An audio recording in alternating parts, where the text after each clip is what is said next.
Welcome to another edition of the Mo Health Media. My name is Guy Danhoff, and today we're going to be talking with three folks that are going to be talking about the new sexual abuse prevention education guidance. And we are joined today with Jennifer Hoell. And Jennifer, how are you? I'm good, thanks. All right. Also with Jessica Seitz. And lastly with Meg Boyko. And I'd like to start with you, Meg. If you could give us a brief introduction about yourself. Sure. My name is Meg, and I am the Executive Director at the Teen Pregnancy and Prevention Partnership, which is a statewide organization in Missouri that promotes adolescent sexual health and teen pregnancy prevention. So thanks for having me. All right. Glad to have you. And Jessica. Yeah, I'm Jessica Seitz, and I'm the Director of Public Policy with Missouri Kids First. We too are a statewide organization. My members are the state our child advocacy centers, and we're all the state chapter of Prevent Child Abuse Missouri. So the organizations I represent provide community education to community members and schools on preventing child sexual abuse. Well, welcome, Jessica. And last but not least, Jen. Hi, I'm Jen Hoell. I teach middle school health and PE at Knifer Middle School, and for those in St. Louis, that's the one right next to the Magic House, so you know, give you a little idea. I've been here since 2008 and mostly teach health with a little bit of PE, and so that's where I'm coming from on this side.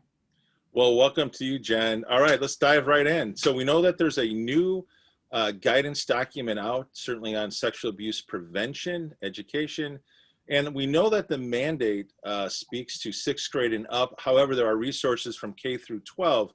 And Jessica, let's start with you. I wondered if you can maybe unpack what that means for our audience. Sure. So when the Department of Elementary and Secondary Education, when the new law passed in 2018, it required the department to work with the Task Force on Prevention of Child Sexual Abuse.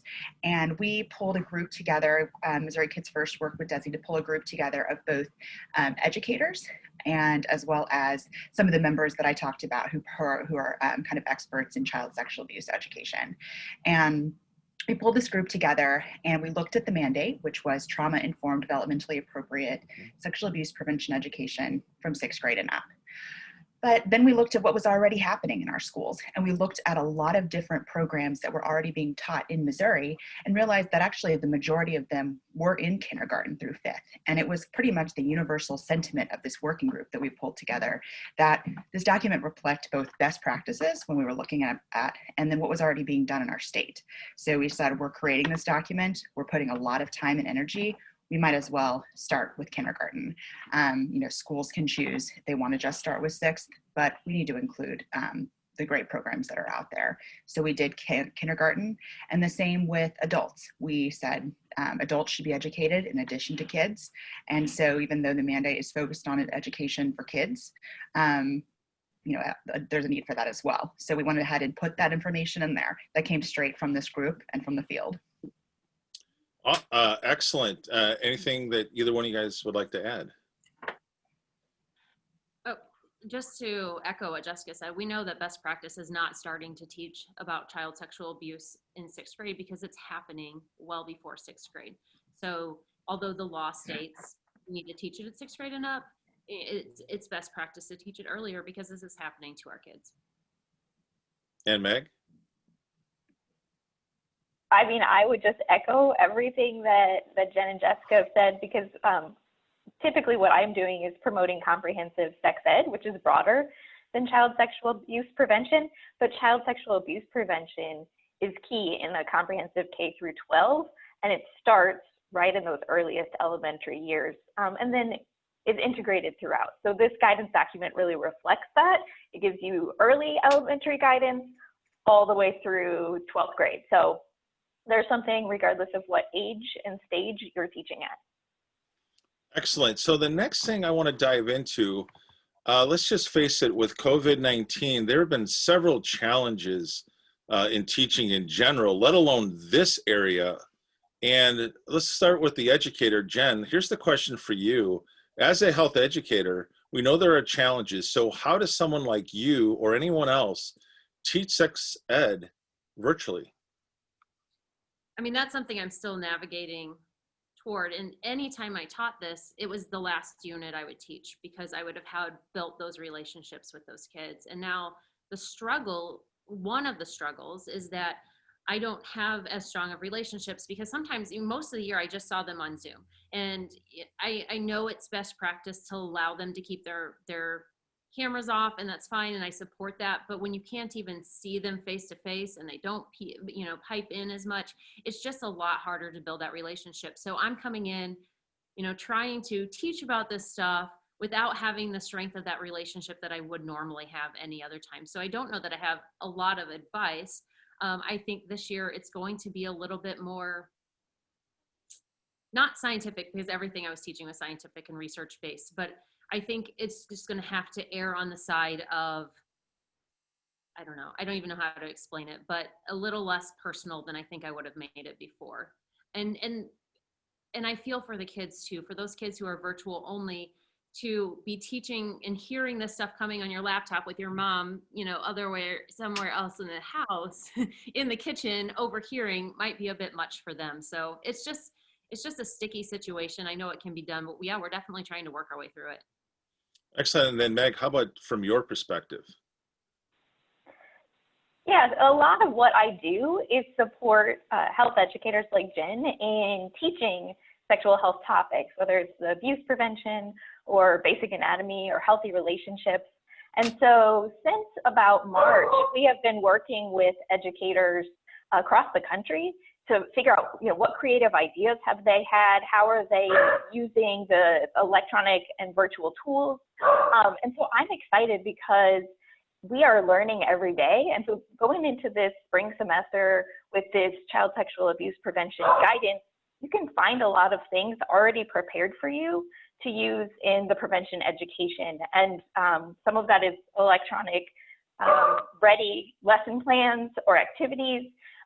But a lot of what it takes, I think, to provide really strong, effective sexual abuse prevention or comprehensive sex ed online is distilling what is key, figuring out how you can do the prep work to make that smooth online.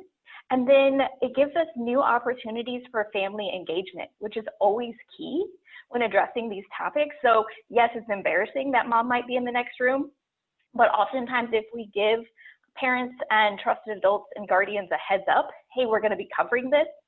Can you make sure that your kid is in a comfortable place and has headphones? And then here's some activities or some follow-up questions that you might talk about later that day or later that week. If it feels like a right time for you and your student, that is just a really new but beneficial thing that we can do in this hybrid learning where we know the parents are more involved, or the guardians and grandparents often are more involved than they ever have been. So it's tough, but with prep work, using what's already created and out there for you, and then engaging families, I think we actually might help students more than we ever have before. Meg, thanks for sharing that. I'm going to dive into something that actually talk about current events. This happened last night. I was hosting or moderating, basically behind the scenes, a Twitter chat on behalf of Shape America. And one of the questions that came up, and Jen, we'll go right back to you on this, is here's one of the questions from last night's Shape Health Ed Twitter chat. Here it is. How do you help students develop their communication skills while teaching comprehensive sex education? So in my class, that's how we get into sex education, the unit. We start with communication skills because that is one of the health standards, according to Shape America. We start with communication skills, and then we go into relationships, healthy relationships from there, and then we lean into that and go into the more technical stuff, and then also talking about consent and things like that. For me, it's all woven into one, right? Because you have to talk about communication skills. You're talking about things like consent, when you're talking about things like sexual harassment and sexual abuse, which is all things that in the state of Missouri we have to talk about, and we should, but all of that is woven together in my world. Okay, and Meg, anything from your perspective on that topic? I would, again, 100% agree with Jen that it's a great place to start because There is just basic friendship, relationship things that everyone needs to know well before we talk about romantic relationships, right? So it's a great place to start at any grade level. And while it's a little tougher, right, because back and forth in an in a virtual environment is more difficult, you can still take those evidence-informed, evidence-based role plays that you might be doing and take the script and give them blanks to fill in. How would you respond in this situation? And so even if you aren't doing maybe as much out loud role play and communication, you can still have them practice writing it out. And then if there is an opportunity using whatever platform you're in to break them into pairs or small groups where they can practice, there's a lot that you can still do. And it's not a bad thing to practice doing it online, because we know more and more young people are communicating online via text. So we need to adapt our education and our practice, right, to these environments as well, since it's how they're living their lives. So again, it's harder, right, because we haven't done it before maybe, but it's also the opportunity, right, to get our own selves up to speed and make sure our lessons and how we are engaging students is relevant to their real life and what may be happening for them. Well, thank you for, yeah, go ahead. Oh, you mind? One thing Meg was saying is taking that conversation online. I just had kids, writing out those scripts, and we were in the position where we could do some small groups, and some of the best ones were ones where they made it a texting conversation, and we knew that it was about conflict and why someone didn't tag someone on Instagram. And I'm like, you could not have a more real life situation right now for 8th graders than this. And it was great, because no, they weren't standing there talking to each other, but it was definitely the world they live in. Well, and I think that's why the question was posed as communication skills, because obviously texting is a big part of young people's lives, as well as adults, of course. So now I'm glad, Jen, that you added that in. Now, let's kind of shift gears a little bit. Jessica, let's come back to you. Let's talk about the document itself. It is a newer document. And what are some of maybe the newer things that we can look forward to in this guidance document? There's a lot of content in there, but you know that there's a lot of content. There were a lot of voices and a lot of work put into it. But when you're taking a look at it, think about when you open this document, think about what you are looking for. So if you're looking for, we have, we said that there was information for K through 12. We tried to make it easy and digestible by breaking it into different age ranges, and then trying to align it to different educational standards. So look for that. There's also, we don't always say this when we open a document like this, but I would encourage folks to look into the appendices first. Because there is a section that is included at the end that's called guidance for implementation of this. As Appendix C, we broke it down, and there's a section for every kind of community involved in a school. So there's a section for administrators, for principals, for teachers, and then there's also for parents, students themselves, and community members. And hoping that you find yourself in that document, and then that kind of puts you on a path to looking at the other information that's in there.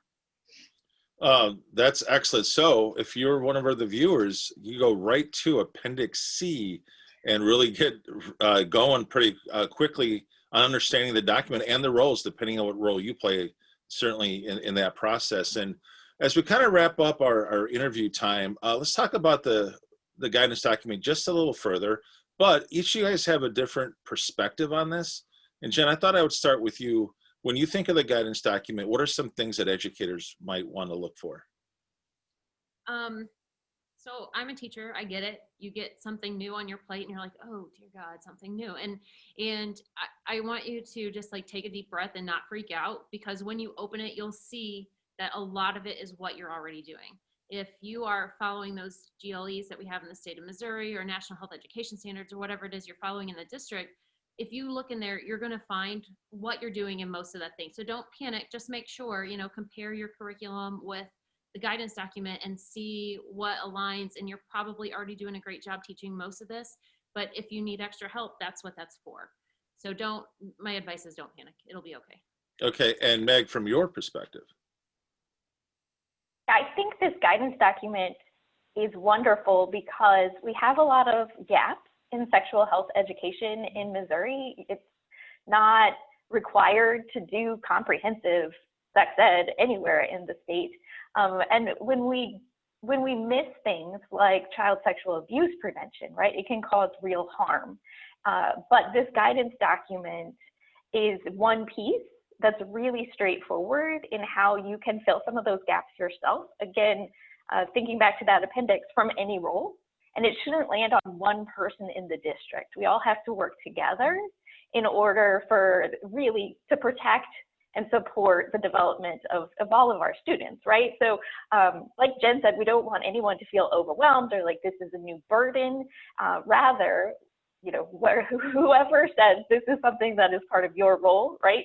We have some guidance in there. Maybe you're already doing it. You just need to articulate how you're doing it, or you could add just a little bit based on some of the guidance in the document, and also engage new people in new ways around sexual abuse prevention, using some of the tips and resources in that guidance document. So huge benefits for our students and for our families, hopefully with minimal effort, having all of that guidance right there in front of you to work with. So I feel like this is just a huge asset to our school districts, to our teachers, and to our students, and I hope everyone will check it out and then implement it with a team in their school or in their district.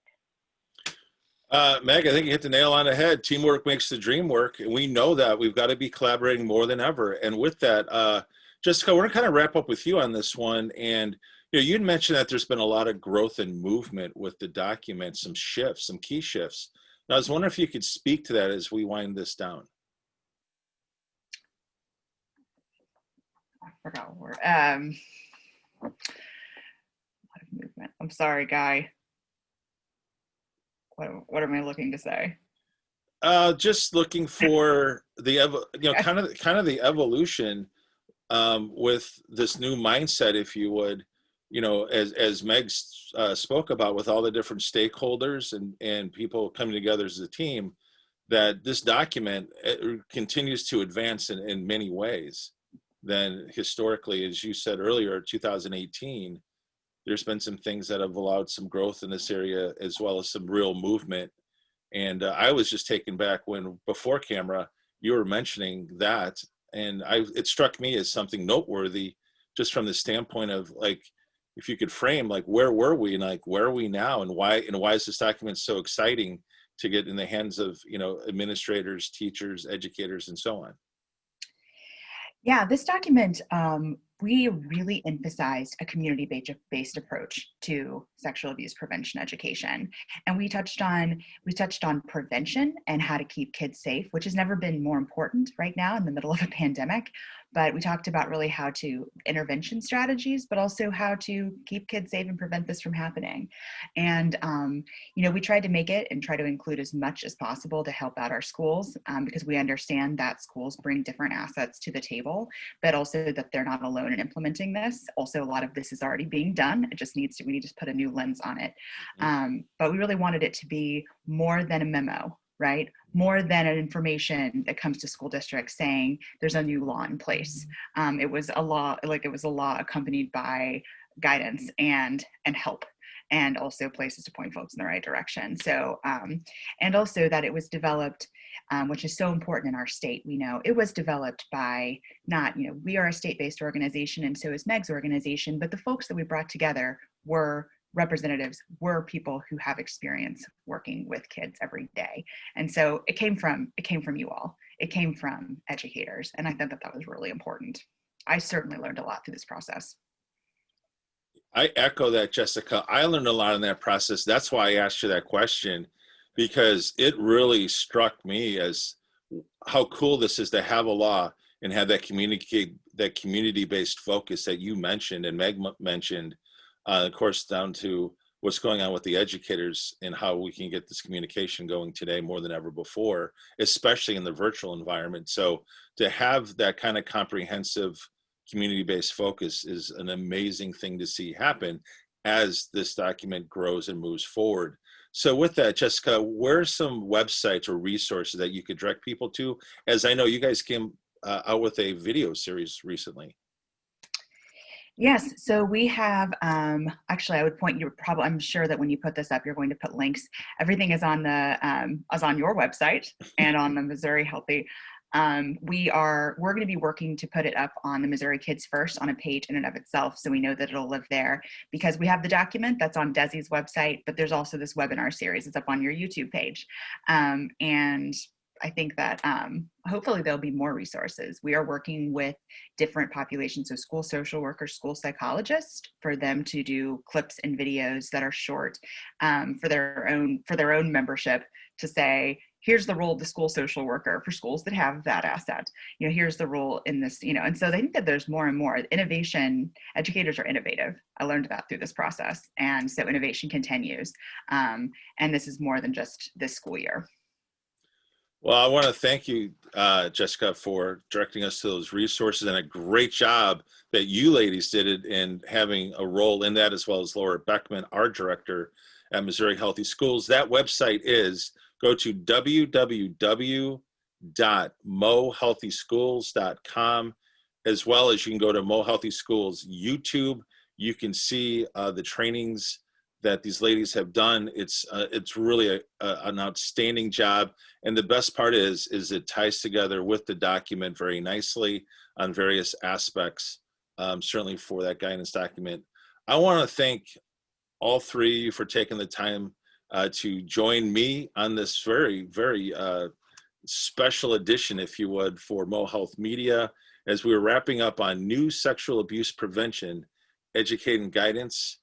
And for our panelists today, I am Guy Danhoff. I want to thank you for watching right here on Mo Health Media. Thank you.